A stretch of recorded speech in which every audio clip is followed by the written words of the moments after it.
Everyone, and welcome back to our channel. In today's tutorial, I'm going to show you how to fix the payout method not updating in Gumroad in 2026. Are you trying to update your payout method on Gumroad, but it won't save? This can delay your earnings, so it's important to fix quickly.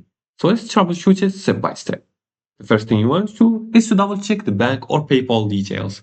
Make sure no typos, no extra spaces, correct routing numbers, and correct PayPal email. Even one incorrect digits can prevent saving. After you make sure of these informations, you're gonna complete the identity verification. Now, if your identity verification is complete, Gumroad may block payouts updates. So you're gonna go to your account settings by scrolling down in the left sidebar, click on settings, and then you're gonna click on the profile here, and then complete the account verification. And once you complete account verification, you're gonna clear the browser's cache.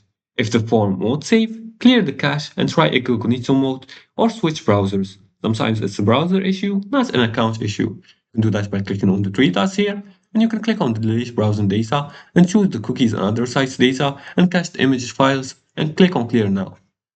After you do that, you can alternatively use the incognito mode by clicking here and clicking on open a new private browsing.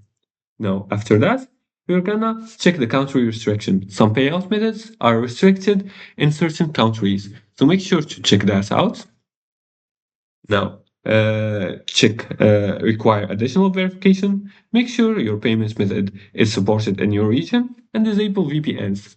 Now, security system may block payouts updates if IP location doesn't match your country. Turn off the VPN and try again.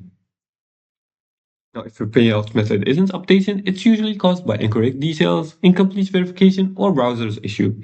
So verify your information carefully and try again in clean browser sessions. And if you like this video and found this helpful, please like and subscribe and leave a comment below the video if you have further more questions about this topic. Thanks for watching and see you again in the next tutorial.